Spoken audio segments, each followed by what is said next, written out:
All right, good afternoon or good morning, wherever you're watching this. Welcome to this episode of Game Life Chronicles. Today, our guest is the Grapple Girl, and I'm excited to introduce her to this podcast, right? Because she is a gaming streamer by night, an accomplished employment lawyer who is currently enjoying a little bit of intermittent retirement, getting ready to launch her own coaching business and career. Um, and she is very passionate about all the things that she does, right? So we're going to welcome her today as we delve deep into the impact of gaming in adulthood. Okay, welcome. Thanks for having me. I'm Of so happy to be here. course, it's going to be a nice one. All right. So every time I do this, I want to start by seeing what your personal gaming journey has been like, right? You're an adult, you have all these great accolades under your belt, you've done all these things, but how does gaming fit into that? Like, where did you start and how did you get here? That's such a good question. I think it's interesting as elder millennials, we were kind of raised with video games. It's been in existence our whole lives, unlike social media, for example, right? Gaming has always been there. I come from a family where my parents had me pretty young. My mom's only 21 years older than me. So she literally was 21 when she had me. And she was actually a gamer, which is pretty surprising. I always grew up with a gaming system. So I remember having like original Nintendo and Sega Genesis and the evolution of those gaming services. And my mom, so basically, my parents both took civil service exams in New York City. That's where I'm from. And the deal was whoever got the best job off of those civil service exams was going to be the one working, and the other one was going to stay at home and raise me and my sister. We didn't have much of like family support growing up. We grew up in the Bronx. We were kind of poor growing up. Poor, I mean, like, lower middle class, which was, enough to get by. But I shared a room with my sister my whole life. We lived in tiny apartments. We moved around a lot in the Bronx. So my mom, of course, she's the smart one in the family. I like to think I get my brains from her. She scored the highest on the civil service exam out of her and my dad, and she scored pretty highly. She became a New York City police officer. Mind you, she's this white woman my size, and she was assigned and did 20 years of service in the South Bronx when the Bronx was burning in the Impressive. 80s. She's one of two female police officers in her precinct in the Wow. South Bronx. She's a pretty tough cookie. And she worked when you start out as a rookie cop, you don't have much say in what shift you're going to work. So she actually worked overnights, which I'm sure was really hard for her because she had two little children at home, babies. My sister was literally a baby. I was about 5 or 6. I'm 5 years older than my sister. And she would come home at night and I think blow steam off with video games. And she would wake me up, which is like so crazy when you think about it.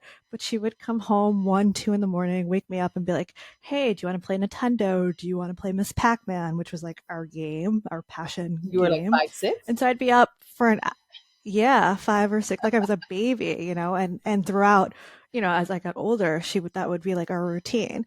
And it was nice because it was like the only time I had one-on-one time with my mom, because I have a little sister who was a baby. And my mom worked, during the day, when after school she'd be at work, right? So it was just like this precious time of me and my mom. And, I wanted to be so good, right? Like I wanted to play well and I wanted her to play with me. So this is what we would do. 1, 2 in the morning, we'd play, a lot of Mario and a lot of Miss Pac-Man when that came out in the early 90s. So that was like our thing. And so I have such fond memories of playing video games. It's something that's like really important to me in terms of like maintaining my mental health. It's a sign of love for me because that's where it originated in my family. And I'm just so grateful that I grew up in a household with video games, especially in the, late 80s and early 90s. She was pretty on top of it before I think a lot of the world was, especially in the Bronx. So it was pretty cool. And I think back fondly on those days. And so I've always played video games my whole life on and off. It gets hard like when you go away to school, right? I didn't really play that much like in college or law school. But then, meeting great people like you, I got back into video games, right? So like I think in my mid 20s I started playing like The Division with you, Fortnite, all of those games, right? And I've kind of played on and off for the past decade. So it's really just like a love project for me when I get to play video games, and especially when I get to stream and share that with other people. It's just something that is inside of me and I love doing. That's actually a really great story. It's a It's long no, but it's story, really but impressive, especially like your mom waking you up to play the games. That's such a bonding experience. I don't know how I didn't fall asleep during school. And I was like a straight A student, honor roll. Like, I just didn't want to do anything that messed up my gaming time, my Yeah, mom. Like that was like number one thing that mattered to me growing up. So, and it's nice to see that people still have that connection with video games. It's really a love language, right? And a lot of families play together. And it's nice for us to do it as streamers to kind of give back to the community. that's nice. So you started talking about it a little bit, but can you expand a little more about like the evolution of your gaming habit, right? Like you talked a little bit about the Mrs. Pac-Man and how it changed as you got older through college. Like, can you tell us more about that? Yeah, so always we played video games growing up. So me and my mom or me and my sister, although like we were super competitive, it always ended up with us like trying to kill each other. Me and my sister. um, so I played, all throughout high school. I know we played like, a lot of the Mario games. I said to Miss Pac-Man, we played like Wheel of Fortune and Jeopardy, like Oh, those oh, trivia nice. games. I know those were like real fun, but Yeah. real competitive. It was a way of us entertaining ourselves at night. And, we're fortunate we didn't grow up wealthy. So, like, we're fortunate that we had these video games. It was like important, thankfully, to my mom. And it was something that we always had. And we always had the latest renditions of it. In college, you go away to college and you don't even have a TV, right? Like, I was in a triple Oh sharing a dorm gosh. room with two other girls. Like, you don't have any space or whatever. But I remember my first summer out of undergrad, I came back home to the Bronx and we had a PlayStation, and I forget which one, if it was a one or the two. And I just needed to decompress because undergrad was so much. It was the first, I went away to college at 17. I was on the younger side of a lot of people. And it was just so jarring being away in college and having that kind of life, right? Especially growing up in such a small, tight knit family and then being thrown out with a bunch of everyone just trying to figure Yeah. out themselves, right? It was just kind of chaotic. And school was hard. I went to an Ivy League school, so that was also hard. And I started out pre med, which was like terrible Start of for me and the way pre-med. my brain thinks. Wow. Yeah, I actually took all the pre-med courses just in case. Like, it was really tough. And I'm much more of a creative person. I wound up graduating with an English degree, but, I just had to figure that out for myself, right? Because I knew like I wanted to have more financial security and make my family proud. I have a lot of that like Catholic guilt of like needing to be perfect, right? And I'm the Yeah. oldest, right? Like doing all these things. So when I came home after freshman year of college, I was pretty burnt out. It was the first time I was really facing burnout because you work so hard in high school to get to a good college, and then being at this Ivy League school and feeling so different. I had a really heavy Bronx accent. I remember people were like making fun of me and telling me like I don't belong there. And it was like a lot of like a bullying kind of tough culture. So I came home and my sister's friend was like, "Hey, you should play this video game. I think you would love it because I'm a big fan of Disney and Yeah. Final Fantasy." And that game was Oh, Kingdom nice. Hearts, which, if anyone knows me, that is my like saving grace.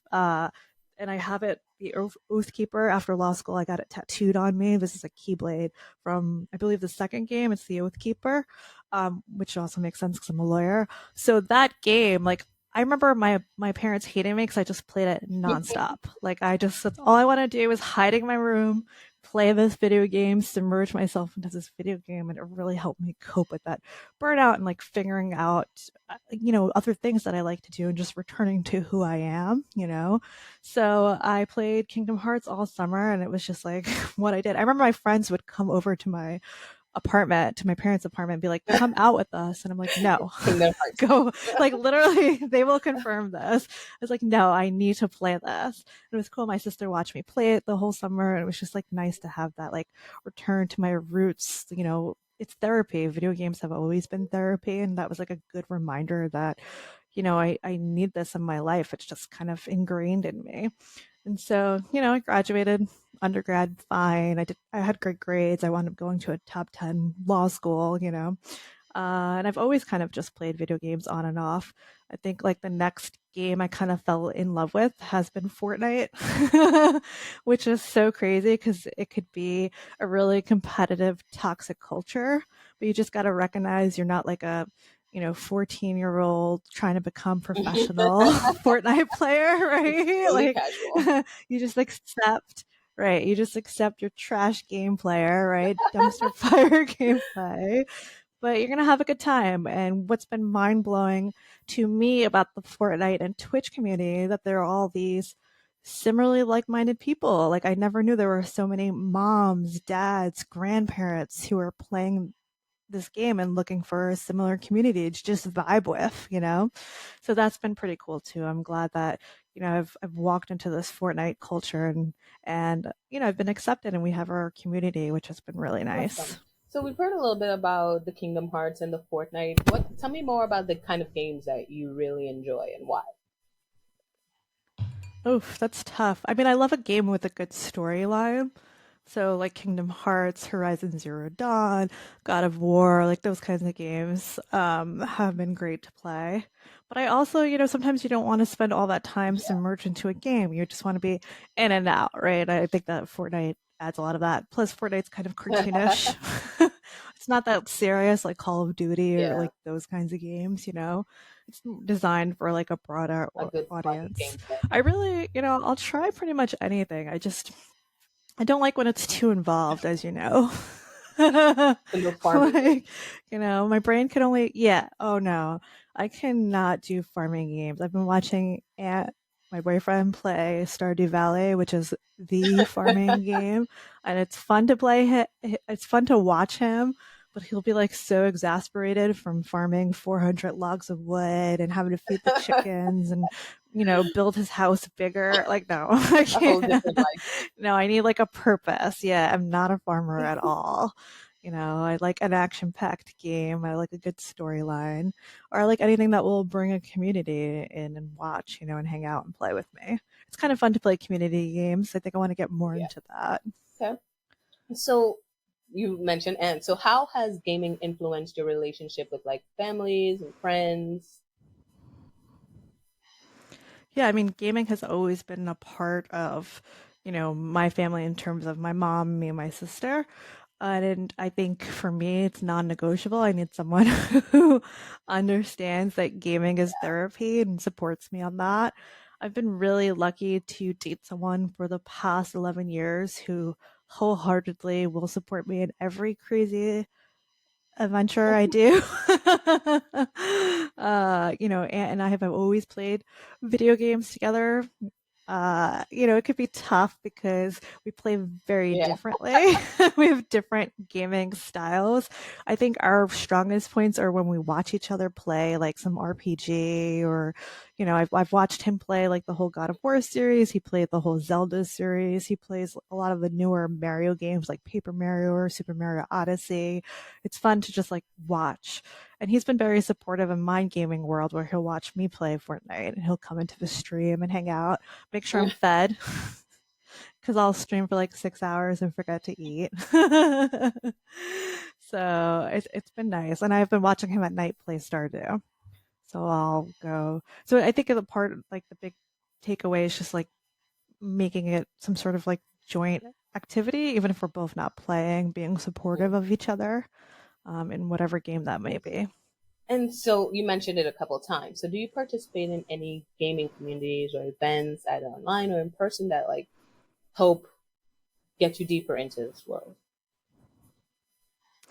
That's a good question. I mean, I never thought I'd become a streamer, right?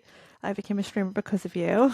Yeah, for You sure. started streaming, and then like I know, and then I started streaming, and we've created this B team community of other moms and dads and amazing people who are into gaming and streaming, and the vibe is right. Right? Like we all just get along, and it's been a great community. I can't believe our Discord's close to like 100 people already, and we just started this year in 2024. That's crazy. So I think that's like a big community aspect. I also do like Comic Con every year, although that's just like more like fun, right? I don't go into it for gaming purposes, but it's fun to just be like a part of this larger community. Maybe one year we'll do TwitchCon. Hey, We'll TwitchCon, go. let's go. Maybe one year. But that's pretty much it. I mean, I think like streaming, right? And not just me streaming, it's also me hanging out in streamers' pages that I love too, right? I spend a lot more time just hanging out in other people's pages, right, than I do streaming. And I think that's like really important, right? Because you have to generally like the people that you're hanging out with. So I think you need like real connections. You can't just hope that people are going to come hang out with you when they don't even know you. So you're building those kinds of relationships every day. So I feel like too with our community, we have the same people who will like start in a stream at 7 or 8 a.m. and then we end at 10 p.m. In a stream, right? Like we're just like following each other from stream to stream. And like, how lucky are we to be Yeah, able to do that, right? To have such a supportive community. half I the love people that. don't sleep. Yeah. I usually fall asleep to either your stream or Russell Royale stream. So it's Yeah, kind of nice to have love that that, community. and it puts me right to bed, guys. I love Oh man, oh man. Okay, so again, you did start talking little bit about it, but I want to delve a little deeper into gaming and mental health, right? So let's discuss a little more about the impact of gaming on your mental health and your well-being, right? Do you think gaming has had a positive or negative effect on your mental health? I think it could be both, but I would say it's definitely a positive aspect to my mental health, the way I know how to handle gaming. I mean, listen, I think we've all been in those places where we're gaming around the clock. Like when I was playing the Division, I probably was, or especially the Division 2. I think I Oh was yeah, playing like around the clock all night, like just, you could become a shell of yourself because you're just not sleeping or eating, right? You become addicted to games. I think there's definitely an aspect of that. But I think when you have like a healthy grasp of, especially now, setting a schedule, this is when I'm going to be gaming, mentally prepare for that, make sure I'm sleeping well fed, well hydrated. I think gaming can be like a beautiful thing, and it's something that's been in my life forever. Like I really feel like it's a part of my DNA. I can't imagine not gaming. So it's something that I lean heavily on in terms of tuning out the day, just being present, focusing on the task I'm doing in the game, and just being in the moment and enjoying it. It really helps me be in that kind of mental space. yes. And then how do you manage screen time and ensure that it doesn't affect your physical or mental well-being? Yeah, for me, I think it's important to have a schedule of when I'll be gaming, especially now when I don't have a strict work schedule and I'm trying to launch my own businesses. I need to make sure I'm not just loading up my free time with gaming. So easy to do. Like I need to get other things done.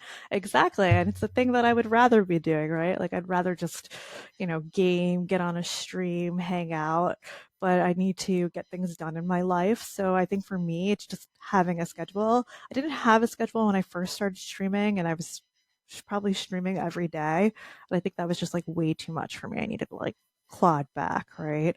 So having a schedule, trying to stick to it. But I think it's harder when you're younger. Like all you want to do is play Yeah. video games, right? I think also just like the aging process and getting older and knowing what you need kind of helps with that. And what your end goals are. Like some people do want to be professional streamers. Good for them. I just know Yeah. that's not me, right? This is a hobby, right? So having that reality and mental clarity about what kind of role it needs to play in your life kind of guides my schedule along. And are there, so, and we talked about Fortnite, we talked about like the Kingdom Hearts. Are you playing those games because you feel like they're relaxing and therapeutic, or are there particular games that if the goal was to just simply relax, that you would go to? I just restarted playing Kingdom Hearts actually 20 years since the first time I played it, which is kind of crazy. I only played like an hour of it, but I do want to play more of it because it's kind of like a kickback, relax, and just kind of relive some Mm-hmm. memories. So it's really nice to replay games that you're quite fond of. I think with Fortnite, right? I like it it feels like therapy because I'm playing with people I care about. So that's really nice. But the game itself is super stressful, right? Like, like the game itself is chaotic energy. It's loud. I don't know what's going on half the time. Like my age really shows. Like, Yes. but I'm enjoying the people I'm playing with, and that kind of counteracts the stress. And you know me, when I start streaming, it's like 5, 6 hours later. I mean, my day, if I'm going to stream, my day is kind of dedicated to playing that game. That's why I try to limit to like 3 days a week if I can. I need to call back. But yeah, it's a little bit of relaxing, but it's a little bit of chaotic stress. I think if I really want to unwind, I'll just watch Hmm. Anthony play. That's the way, and I usually do that like at night, right? Or I'll watch other streamers play. So I'm not going to be I can't game and then go to bed. And after when I stream too, I'll end around 10:30 at night. It'll take me like 2, 3 hours to Wow. decompress from all that, especially if I stream Yeah. 6 hours, right? Like I need to. So I'll watch other people stream or I'll watch Anthony play some Stardew. And then relax. I'll put me right to sleep. Yeah. So like if I'm going to relax, that's probably not me playing. I'm watching other people. Tell us a little bit more about your stream. You mentioned it a couple of times. What are your goals for like your gaming, streaming, and the community and things like that? Well, that's a good question. I never thought I would stream, right? So I haven't put too much like thought, I guess, and effort into like what my streaming life would look like. Like I obviously want to maintain some sort of professional appearance in gaming, right? Like I think there's this whole debate online on whether you're a casual or professional gamer if you Oh, stream. Which I would think, I'm totally casual. I'm terrible at the game. I'm just here to yeah. have fun. But like, having the way my Twitch page is set up and having, nearly 400 followers, people would be like, no, you're more professional. It's like really interesting, that whole Huh. chatter about casual versus professional. And I don't know how to define either So of there's a those. separation between like you can't be a professional streamer and a casual gamer. If you're streaming professionally, you have to be. Yeah, you're one or the other. And people go through, if you ever go on Twitter, people or X, whatever you want to call it now, people go crazy about Mhm. this debate. Because I always think of myself as very Yeah, casual, right? Like I'm just here for the community. I it's want to not have like win fun, win you upon know, win. yeah, no. Look, if I get a one win in 6 hours, right? Like, no, but apparently that like some people don't consider that as the metric. It's like you have a Twitch page set up and you're streaming in a regular schedule, and you're making some sort of affiliate money, right? That would make you professional. So I don't know. I mean, listen, I'm not gonna retire Yeah, on gaming, right? This is not gonna pay my. This is not gonna pad my buy you a car 401k or or anything anything. like that. Yeah, no, it's like you It's say, fun. it's coffee money, right? Which I'm very grateful for. I love coffee. So it's perfect, right? I think too, like, as you get older, you want a sense of Mhm. community. And my community life has changed throughout life, right? Like when you're a kid, it's like whoever you're physically near, especially because we grew up before social Yeah, media. So it literally was like you're playing with kids from school on your block. You didn't really have a network outside of that. And then, in college, it's your college friends, and same thing with, law school, it was like law school friends. But then once you hit like late 20s, early 30s, now I'm in my late 30s, what does that sense of community look like? And it's changed for me. I used to be really into Brazilian Jiu Jitsu 10 years ago, right? That was like my community. I would compete, like that was my life. And that's changed, right? I don't want to do yeah. that anymore. I'm looking for something more comfy and cozy. So I think now, my next hobby, my next sense of community has been gaming. I mean, I only started gaming or streaming rather in Yeah, January of 2024. I became an affiliate in February 2024, which is super fast, right? I got really lucky finding a community that I love so early on. I've only been doing this for, 7 months, 6 months. So it's still new, but I would love for it to be something that I do. It has a constant presence in my life, and I'll continue to do it into my 40s and hopefully longer. And I think Fortnite's not going yeah. anywhere. It's getting bigger. If anything, it's yeah. If anything, it's trying to become, even more bigger and more important in everyone's lives, not just like kids or people in their early 20s. I feel like it also caters to an older community. So it'd be cool to be into that, right? And I can't wait for like you and so many people I know who have kids. Soon those kids will be playing, you know? Like it's just kind of crazy and fun and exciting to think what Fortnite's going to look for us in 5 to 10 years, right? So hopefully, I'll stick around with the streaming, but I guess we'll see. See, and you sort of let us into the next question, right? Like the future of gaming, right? You're a casual gamer, but you've been gaming for so long with so many people in your life. Like looking ahead, what are your thoughts on the future of gaming, right? Like what are the trends or developments in the gaming industry that you're most excited about, if you've thought about it?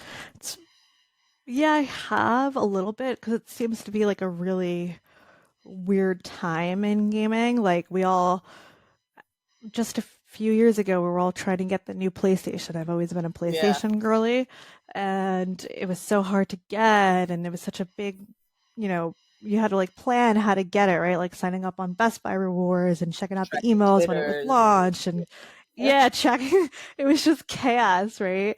And we got the PlayStation, great, and there were some great games on it, like God of War, for Horizon. example. But there's been such a yeah, Horizon Zero Dawn, which I love. I love the series. I can't wait for the Legos version to come out. Um, but then like now what, right? Like there's been such a lull in new and exciting video games. So, I haven't touched the PlayStation in so long since I started streaming on Yeah. PC. So it's been like 6, 7 months I haven't even touched the PlayStation, which is shocking for someone like me. So I don't know. It seems like a really weird time for like RPGs and those kind of video games. It seems that there's been a great pull with Fortnite because it's on every system. You could collaborate with anyone. Streaming seems to be going strong. But even Fortnite people are like, I hate this game, right? Like it's a weird time for video games right now. I think, they're never going to go anywhere. We're all going to be, gaming's a part of our DNA. It's not going to go anywhere, but I'm curious to see like where it does it jump into next, right? Because there seems to be a little bit of a lull on what's the hottest and new and exciting game. What's uniting Yeah. us, right? I haven't seen anything the way like I think 10 years ago seemed to be a little bit of like a gilded period for gaming. I mean, I was really into the Division and the Division 2, right? There were like discords and you had to unite together to beat like parts of the game. And Fortnite had just came out, right? Like 2015, 2016 or so. I forget, 2017 maybe? It was around there, right? Fortnite comes out and that takes over. And it's just a really exciting and fun time to be playing video games. And now I don't know if it's my age and I'm not in the know, but I feel like there's nothing really drawing Yeah. people to a certain game right now. I don't see chatter on something. So I don't know. It's a weird Yeah, it's hard to time. see. I think for a while I've been thinking that maybe the 3D The Oh yeah, the would have like Oculus taken or off one of and stuff like those. that. But again, you're right. I haven't been seeing like the the pressure like we were seeing when the place people were trying to get that PlayStation, right? Like there was a certain level of pressure and like I need the PlayStation 5, I need the PlayStation 5. We don't really see Yeah. that. Yeah, there was like a glory period from like the mid 2010s to like 2015ish up until like maybe right before COVID hit or around there. And even when COVID hit, a lot of people turned to gaming, right, to cope with us being locked at home and to unite as a community. But things have been kind of weird the past like 3 years when it comes to video games, I think. So I guess we'll see. Hopefully something exciting comes out, but it's kind of a weird time not to have that. Any upcoming games or technologies you're particularly looking forward to? So I definitely want to play the new Legos Horizon Zero Dawn game. Let's I go. think Yeah. it's gonna come out at So the end of the adorable. year. Definitely gonna stream that. I haven't really seen anything too exciting. It's a weird time. Like I'm gonna keep playing Fortnite. I'm excited to replay Kingdom Hearts because I have a lot of memories and emotions tied to that game. It was like my emotional support game. But it's a weird time, so I don't know. Okay. Only time will tell. Maybe something exciting will just pop out. Yeah, I would We'll love see. if there was like a new like The Division or something. I don't know if it'll ever become that big because Ubisoft has such hate around it Yeah, in present day. But I the would love, broken. if there was some sort of other game that, brought a whole new community into it and that we could dive into and was mentally challenging, right? Like I haven't played a mentally challenging game like The Division 2, Hmm. in almost a decade. That was a game where you needed what, 6 to 8 people to beat a raid and you had to like practice Oh, I forgot together. about raids. Yeah, like you had to practice Your gear had together to be right. and you can't get carried, right? Like everyone plays a role and has to nail that role in order to beat the boss. Medic. Yeah. And I remember we had a Discord, as you know, there was two. We were like in a general one and then we had an all-female one and we were the first all-female group to beat the raid, which was like super fun. We got a shout out from Ubisoft. Reddit hated us. Kotaku had done an article about Reddit hating us. It was amazing. Mhm. It was just such like a glorious time in gaming and in female gamers and community. I just haven't seen anything like that. Yeah, forgot about those days. Oh, those were the glory days. Glory It's what brought me days. back into video games in my mid 20s was like, you know, those kinds of challenges where you don't really see that anymore in games. Mm, yeah. Ah, thank you for that. Right now, do you have any like wise words for the masses? Wise words for all these professionals who are using gaming as their downtime? Yes. Well, I guess it depends what you're looking to accomplish with gaming, right? Whether it's a tool for downtime or if you're using it to build communities. I think if you're using to build communities, things I've learned this year are one, you have to be yourself. Like people suss that out real quick, right? Mhm. And don't be scared to be yourself. And finding your community, right? I think that's a really hard um, idea. It's kind of nebulous and large, and it's like community, right? What is that? And I think the only way to really do that is to network. I know a lot of people just go into Discords being like self promote, come into my stream, but it's like you need to build and develop those relationships first, right? Like people aren't just gonna pop into your stream. Although it does happen every now and then, right? You get a cool Yeah, raid or whatever. But I think it's just like networking. And when you build that community, then you're like, it helps with burnout, right? You're not going to like burn out. You have other people going through the same thing that can be sounding boards. Maybe you stream less, hang out there more, things like that. It's a nice balance of gaming, streaming, community, and also therapy, right? Because we all have our mental health we want to protect. We can only give so much of ourselves. So it's like yeah, nice to lean into the community. And when you make it about a group of people, it really takes that weight off of just you alone. So I've really enjoyed that, like being a part of the B team and having all these amazing streamers, and we all kind of support each other, lean on each other, hang out with each other, all of that stuff. So it's been really nice. thank you. Is there anything I know you're starting your businesses, you're doing your streaming, so is there anything you would like to plug? Let our listeners know how to find you.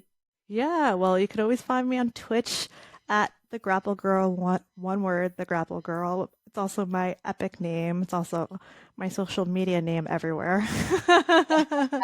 Easy to Branding. find. Yeah, we're the B team on Discord, so it's not just me. A lot of people will pop in and be like, "Grapple's Discord." No, no, no.